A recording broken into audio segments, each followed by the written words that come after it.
Alors, est-ce que certaines personnes veulent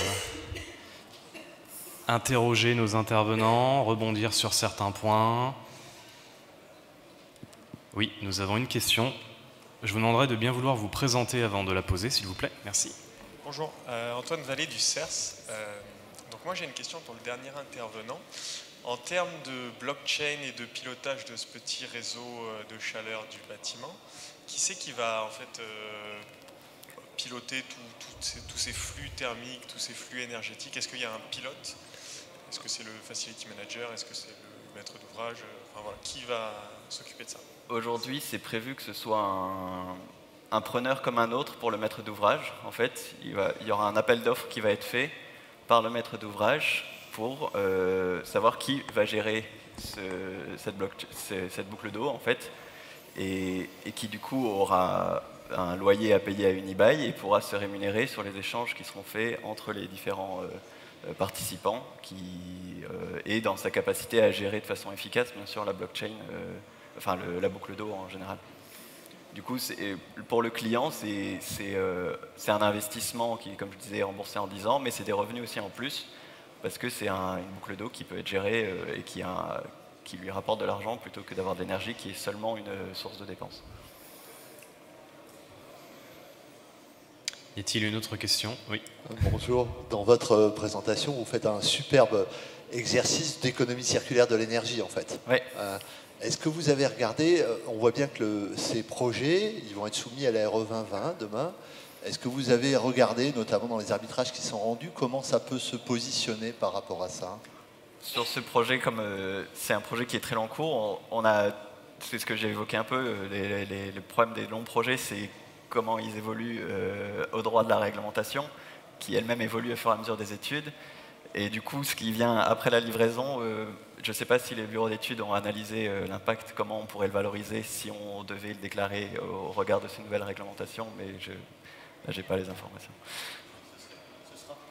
Ce serait un bel exemple de regarder sur des projets faits comment ça se passe, quoi. Oui, effectivement. D'autres questions? Oui, dans le fond, monsieur.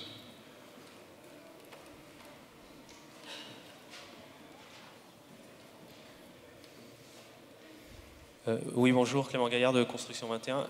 Pour le dernier intervenant, j'ai une question qui sort peut-être un peu du contexte, mais je me suis toujours posé la question. On est dans une zone où on est en pleine zone de freinage de train, et je voulais savoir si ça impliquait une problématique de QAI dans les bâtiments qui sont autour, et si ça doit être pris en compte ou non. Je n'ai pas compris la question. Alors visiblement, on n'a pas très bien saisi votre question. Est-ce que vous pourriez la répéter, peut-être en parlant un peu plus fort, s'il vous plaît? Excusez-moi. En fait, on est à côté de la gare Montparnasse, et donc il y a des trains qui freinent en permanence, donc du frottement pour pouvoir les arrêter. Et je me posais la question s'il y a une problématique de qualité de l'air intérieur dans les bâtiments qu'on rénove justement autour de cette zone-là. Alors je ne sais pas si notre intervenant est spécialiste de cette partie.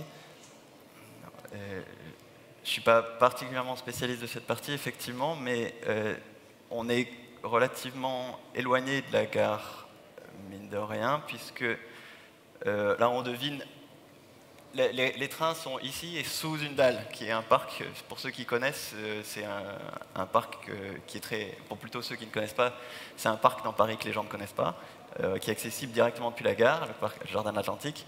Et il y a la fameuse barre Mouchotte, barre de Buisson, qui nous sépare. Du coup, les trains ressortent beaucoup plus loin.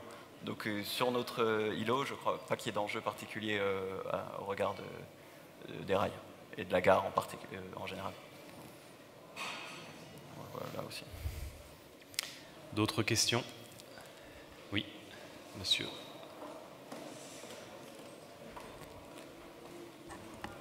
Bonjour.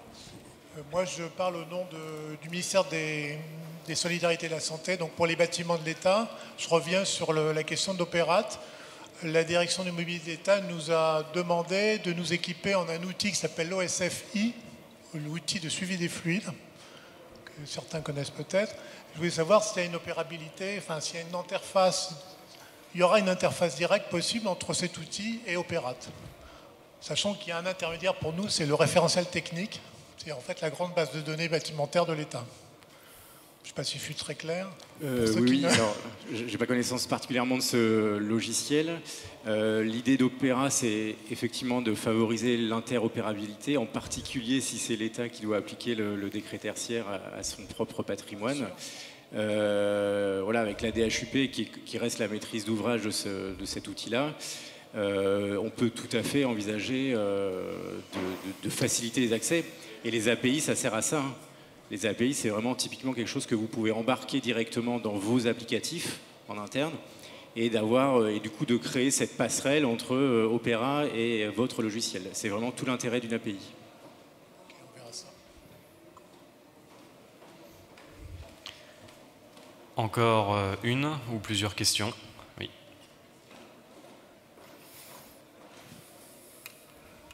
Oui, bonjour. Quentin Antoine, service énergie à la ville de Dijon. Une question concernant le décret tertiaire. On voit qu'il y a des valeurs absolues, des valeurs relatives. Est-ce qu'il est envisagé que la future RE 2020 soit inférieure au seuil promulgué dans le décret tertiaire, qui imposerait alors, dès la construction d'un bâtiment neuf, la création d'un plan de rénovation d'un bâtiment neuf pour atteindre à l'échelle de 20 ou 30 ans les niveaux de performance du décret tertiaire?